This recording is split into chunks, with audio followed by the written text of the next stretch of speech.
Delhi blast મામલે મહત્વનો ઘટસ્ફોટ। Car blast સમયે આતંકી ડોક્ટર ઉમર કારમાં હતો હાજર। આતંકી ડોક્ટરે કારમાં જ પોતાને ઉડાવ્યો। ડીએનએ ટેસ્ટમાં થઈ પુષ્ટિ।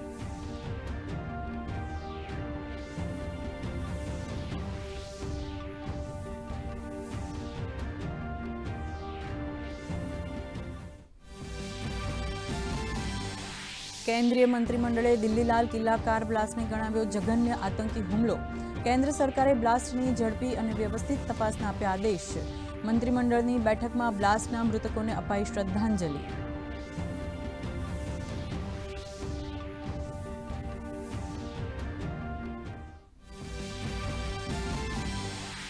કેન્દ્રીય કેબિનેટમાં મુખ્ય ખનિજો માટે મહત્વનો નિર્ણય। ક્રિટિકલ મિનરલ મિશન અંતર્ગત સીઝિયમ, ગ્રેફાઇટ, રૂબિડિયમ અને ઝિર્કોનિયમ જેવી ખનિજોના રોયલ્ટી દરમાં કરાયો સુધારો। સાથે જ 25,060 કરોડના એક્સપોર્ટ પ્રમોશન મિશનને આપી મંજૂરી।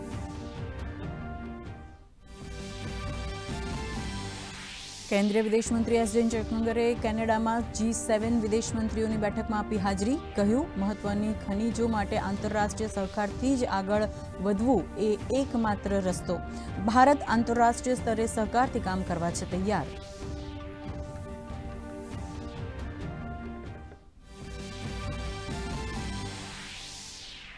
પ્રોજેક્ટ ચિત્તા અંતર્ગત બોત્સવાનાથી આવશે 8 ચિત્તા। બોત્સવાના અને ભારત વચ્ચે સમજૂતી કરાર। આજે રાષ્ટ્રપતિ દ્રૌપદી મુર્મુની હાજરીમાં ઔપચારિક રૂપે સોંપાશે ચિત્તા।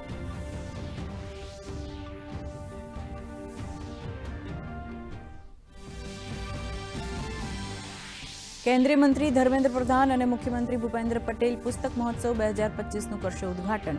13 થી 23 નવેમ્બર સુધી સાબરમતી રિવરફ્રન્ટ ખાતે પુસ્તક મેળાનું કરાયું આયોજન। બાળ મંડપ, લેખક અને સાંસ્કૃતિક મંચ બનશે આકર્ષણનું કેન્દ્ર।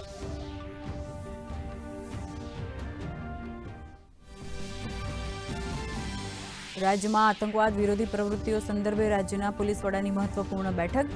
હાલની પરિસ્થિતિને ધ્યાનમાં રાખીને રાજ્યમાં કોઈ અનિચ્છનીય બનાવ ન બને તે માટે તકેદારી રાખવા અપાઈ સૂચનાઓ।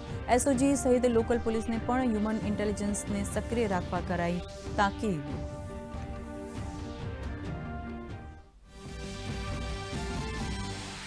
મોંઘવારીના મોરચેથી રાહતના સમાચાર। ઓક્ટોબરમાં છૂટક મોંઘવારી દર ઘટીને 13 વર્ષના સૌથી નીચલા 0.25%ના સ્તરે। ખાદ્ય પદાર્થોના ભાવમાં સતત ઘટાડાને કારણે મળી રાહત।